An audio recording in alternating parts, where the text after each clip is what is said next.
মাত্র 2টা উপকরণে ঘরে বানিয়ে নিতে পারেন পিনাট বার। এর জন্য আমি একটা কড়াইয়ে 4 টেবিল চামচ পরিমাণে চিনি দিয়েছি। আমি এখানে 5 থেকে 10 মিনিটের মতো এই লো হিটে ক্যারামেল করে নিয়েছি। চিনিটাকে জাল দিয়ে ক্যারামেল করতে করতে আমি অপর দিকে একটা লেখালেখির কাগজে তেল ব্রাশ করে নিয়েছি। এখানে আপনারা বাটার পেপার ইউজ করতে পারেন। এই কাজটা অবশ্যই এই পিনাট বার করার আগে করে নেবেন, নাহলে যখন এই পিনাট বারটা একদম করা হয়ে যাবে তখন সেট করতে পারবেন না। আমার চিনিটা গলে একদম ক্যারামেল হয়ে গেছে। এবার আমি এতে দিয়ে দিব হাফ কাপ পরিমাণে চীনা বাদাম। বাদামটা দেওয়ার সাথে সাথে আমি ক্যারামেলের সাথে বাদামটাকে মিশিয়ে নামিয়ে ফেলবো। নামিয়ে ফেলে আমি একদম ভালোভাবে এটাকে সেট করে ফেলবো। আর এটাকে গরম অবস্থাতে আপনারা যে কোনো আকারে কেটে নিতে পারেন।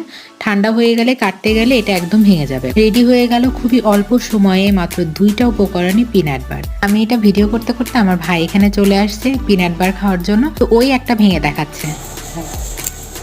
শব্দ শুনে নিশ্চয়ই বুঝছেন এটা কতটুকু পারফেক্ট হয়েছে। ভিডিওটা ভালো লেগে থাকলে চ্যানেলটাকে ফলো করে পাশে থাকবেন।